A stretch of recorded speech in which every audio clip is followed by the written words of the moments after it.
গতিকে মিয়াৰ ভয় দেখুৱাই মিয়াক তেওঁ ৰোধ কৰি ৰাখিব পাৰিছে জানো? তেওঁলোকে চাৰিটা জাতত সমাজখনক ভাগ কৰিছে। এটা হ'ল ব্ৰাহ্মণ, এটা হ'ল ক্ষত্ৰিয়, আৰু এটা হ'ল বৈশ্য, আৰু এটা হ'ল শূদ্ৰ। নহ'লে সৰ্বানন্দ সোণোৱালে কিয় আঁতৰাই দিলে?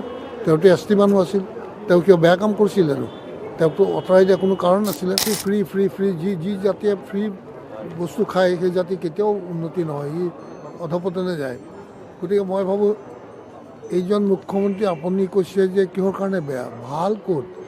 আজিলৈকে এখন লেণ্ড যিখিনি আমি অসমীয়া মানুহে আজি শ্বহীদ দিৱস, এই শ্বহীদ দিৱসত 860জন শ্বহীদৰ মৃত্যু হৈছিল অসমীয়া জাতিৰ সুৰক্ষিত হোৱাৰ কাৰণে। এই সুৰক্ষা দিয়াৰ ক্ষেত্ৰত যিহেতুকে প্ৰধানমন্ত্ৰী ডাঙৰীয়াই ইয়ালৈ আহি কৈ গৈছিল নিৰ্বাচনৰ আগতে যে তালি টোপোলা লৈ বিদেশীসকল যাব লাগিব, তাৰ কোনোবা এটা কাম কৰিলেনে? আনকি তেওঁলোকে এই যে ৰিভিউ কৰাৰ কাৰণে NRC-খন পাইছিলে, তাতো কোনোবা এটা এফেক্টিভ কিবা ষ্টেপছ ল'লেনে? তেওঁলোকে একোৱেই নল'লে। কোন ক্ষেত্ৰত তেওঁলোকে অসমীয়া জাতিটো সুৰক্ষাৰ ক্ষেত্ৰত কাম কৰিছে?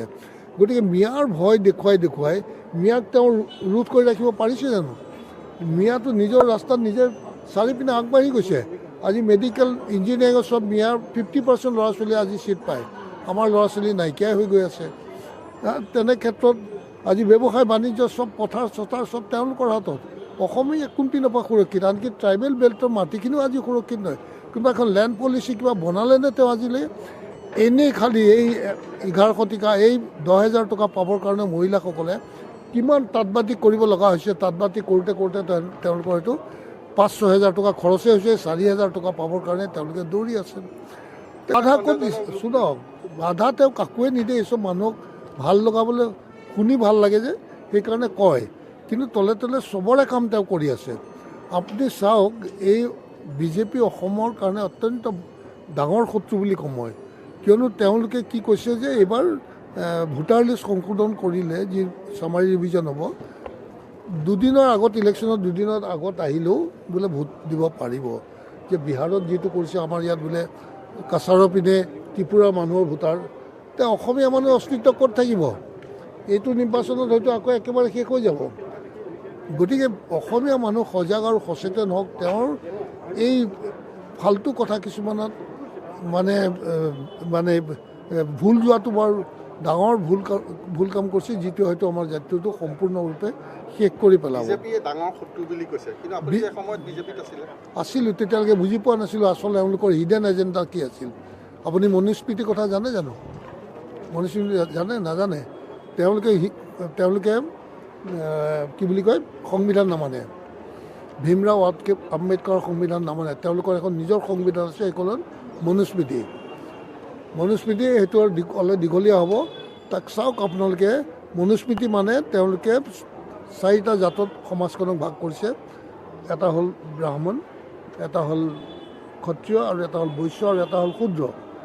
এই তিনিটাকতো জানে, বৈশ্য বেপাৰী, ক্ষত্ৰিয় বাৰু ক্ষত্ৰিয় হিচাপে জানে, ব্ৰাহ্মণে, আৰু শূদ্ৰসকল হ'ল আটাইতকৈ নিচ তল পৰা জাতি।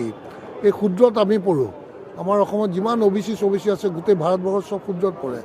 আৰু এই শূদ্ৰসকলক দমন কৰি ৰখাটোৱে তেওঁলোকৰ, আৰু তেওঁলোকৰ স্ববৰ্ণৰ উন্নতি আৰু বা তেওঁলোকৰ প্ৰভুত্ব আৰু দাসত্ব ৰখাটোৱে তেওঁলোকৰ মূল লক্ষ্য আৰু উদ্দেশ্য। নহ'লে সৰ্বানন্দ সোণোৱালে কিয় আঁতৰাই দিলে? তেওঁতো এছ টি মানুহ আছিল, তেওঁ কিয় বেয়া কাম কৰিছিল আৰু? তেওঁকতো আঁতৰাই দিয়া কোনো কাৰণ নাছিলে। আনকি আপোনাৰ ৰামনাথ কোবিন্দ ভাৰতবৰ্ষৰ আছিল নহয়, তেওঁ প্ৰেছিডেণ্ট আছিলে। তেওঁ যেতিয়া এজন ভাৰতবৰ্ষৰ আটাইতকৈ হায়েষ্ট পদত থকা এজন ব্যক্তিয়ে যদি এটা মন্দিৰত গৈ ভিতৰত গৈ পূজা কৰিব নোৱাৰে, ৰামনাথ কোবিন্দ চিডিউল কাষ্ট মানুহ, তেওঁ কৰিডৰত পূজা কৰাইছে, তাতকৈ আৰু লাগেনে এওঁলোকৰ ইণ্টেনশ্যন বা লক্ষ্য কি আছে? গতিকে সেইটো কথা অসমৰ ৰাইজে বুজি পাওক। আজি ST SC OBC চবৰ লগত সংঘাত লগাই আছে। অসমীয়া জাতি থাকিব নিজে টান কৰি পেলাব। গতিকে বিজেপিৰ পৰা অতি সোনকালে ওলাই আহক। আৰু মইতো ভাবোঁ, যিটো দল ST SC আৰু OBC ঘোৰ শত্ৰু, আৰু সেইখিনি মানুহে এইটো দলক মূৰৰ ওপৰত তুলি ৰাখিছে, তেওঁলোকতো চব ওলাই আহিব লাগে। মই ভাবোঁ ST SC OBC, কিন্তু তেওঁলোকৰ বিৰুদ্ধে এই দলে অহৰহ কাম কৰি আছে। গতিকে অলপ বুজি পোৱা সময় ল'ব। কিন্তু এইসব দেখুৱাই দিলে নিশ্চয় বুজি পাব। চেঞ্জ মানে কোনে দলৰ পৰা কৰিব নে ৰাইজে কৰাৰ কথা কৈছে? নিৰ্বাচনততো ৰাইজে যদি বুজি পায় নিশ্চয় মই ভাবোঁ আপুনি এইটো নাভাবিব যে আমাৰ দলৰ আজি শক্তি কম দেখিছে, কিন্তু আমাৰ দলৰ সমৰ্থক বহুতো আছে, লাখ লাখ মানুহ সমৰ্থন। এতিয়া হয়তো বহুতে ভয়ত ওলাই আহিব খোজা নাই, কিয়নো এওঁ ডিক্টেটৰিয়েল এটা শাসন চলাইছে।